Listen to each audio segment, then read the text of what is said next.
Assalamu alaikum guys, j'espère que vous allez bien Inch'Allah. Dans cette nouvelle vidéo, nous allons parler de gloire, de triomphe et de célébrité. Bref, je vous dévoile ma recette pour connaître le succès et devenir une personne avec une forte notoriété. A tout de suite après l'introduction Inch'Allah.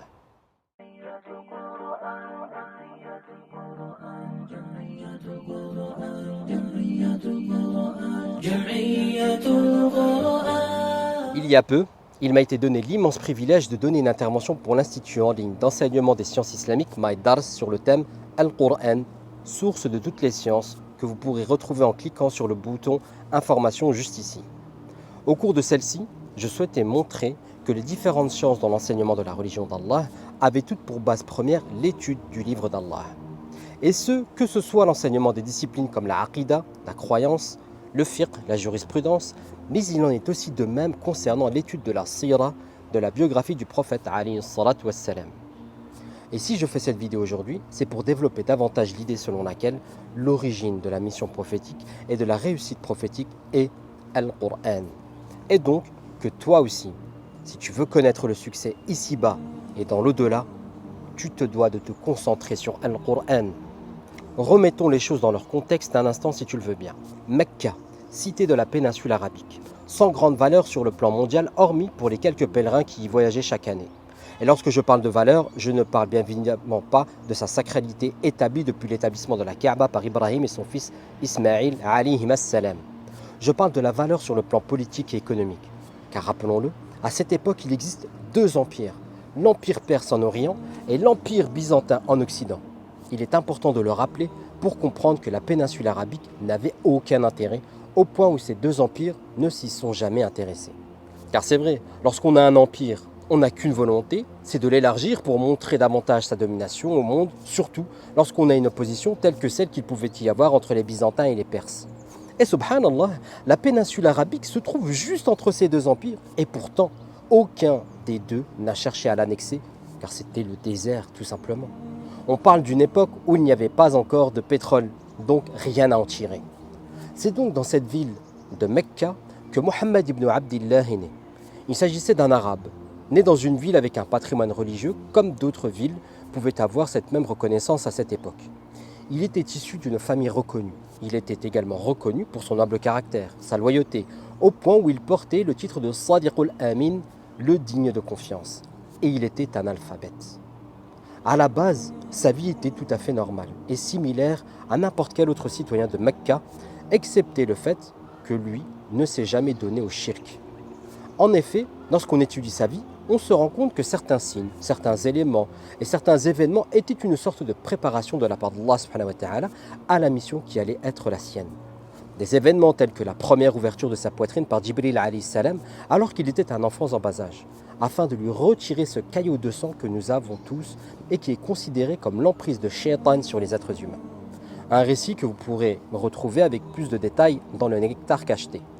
Il y avait un autre élément qui le préparait à sa mission, qui était la marque du sceau de la prophétie qui se trouvait sur son dos et qui avait été reconnue par le moine Bahira lorsqu'il fit une expédition en Syrie avec son oncle Abu Talib. Enfance et vie à peu près normale, et qui aurait pu rester dans les traditions et le patrimoine de la ville de Mecca s'il n'y avait pas eu cet événement majeur, que j'ose qualifier de plus grand événement de l'histoire de l'humanité, qui a marqué un avant et un après dans le continuum espace-temps de la création d'Allah. Mohammed ibn Abdillah aimait s'adonner à la méditation, en retrait de la ville, dans une retraite spirituelle qui lui permettait de s'isoler. Et c'est alors que lors d'une de ces retraites, au cours d'une nuit impaire de la dernière décade du mois de Ramadan, il s'est passé ce qui s'est passé. Que la lumière des cieux est venue illuminer la sombruosité de la terre. Qu'une créature céleste des plus rapprochées du Créateur de l'univers est venue au contact d'un homme sans énorme importance jusque-là. Que cette créature sublime, dotée de 600 ailes, dont chacune d'entre elles est aussi grande que la distance qui sépare l'Occident et l'Orient, a traversé les cieux en l'espace de quelques instants, Allahu Akbar, pour rencontrer un homme qui ne savait même pas lire.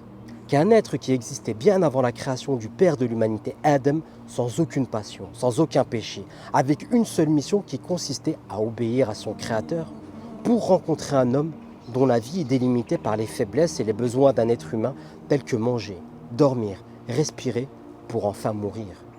Que l'ange Djibril alayhi salam, l'un des anges les plus importants, a été envoyé sur terre. Et toi-même tu le sais, on envoie les personnes les plus importantes que pour les missions les plus importantes. Et l'une des missions de Djibril alayhi salam consistait à transmettre les messages d'Allah à ses créatures sur terre. C'est notamment lui qui a rencontré Maryam alayhi salam pour lui annoncer la naissance de Isa alayhi salam.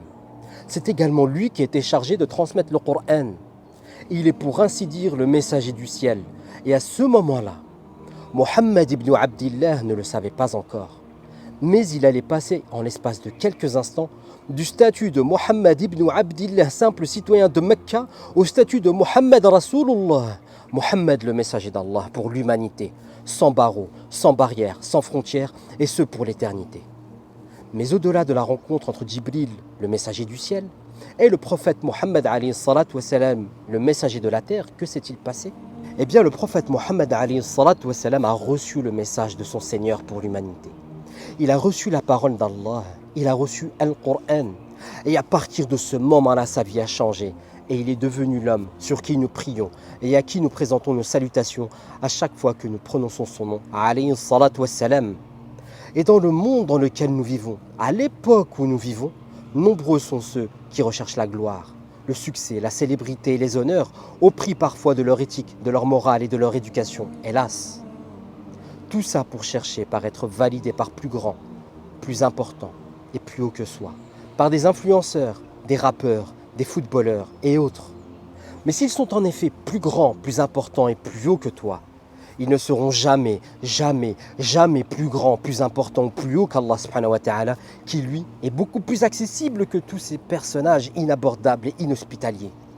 Alors si tu souhaites connaître la lumière, la vraie, si tu veux dépasser les stars et être de ceux qui sont au-dessus des étoiles, si tu cherches l'immortalité et la validation éternelle, fais comme notre prophète alayhi salatu wassalam et laisse ton cœur, ton être, ta vie s'imprégner de la parole d'Allah. Lis la parole d'Allah, récite la parole d'Allah, apprends la parole d'Allah, médite sur la parole d'Allah, étudie la parole d'Allah et écoute ce hadith pour que tu deviennes un VIP auprès de la meilleure assemblée de l'univers. Abu Darda radiallahu anhu a dit: j'ai certes entendu le prophète alayhi salatu wassalam dire: celui qui emprunte un chemin par lequel il recherche une science, Allah lui fait prendre par cela un chemin vers le paradis. Certes, les anges tendent leurs ailes par agrément pour celui qui recherche la science. Certes, tous ceux qui sont dans les cieux et la terre, même les poissons dans l'eau, demandent pardon pour le savant, pour celui qui recherche la science.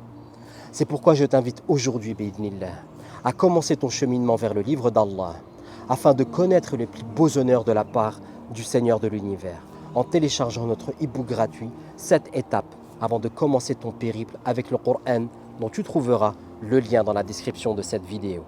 Barakallahu fikum et qu'Allah fasse du Coran le printemps de nos cœurs.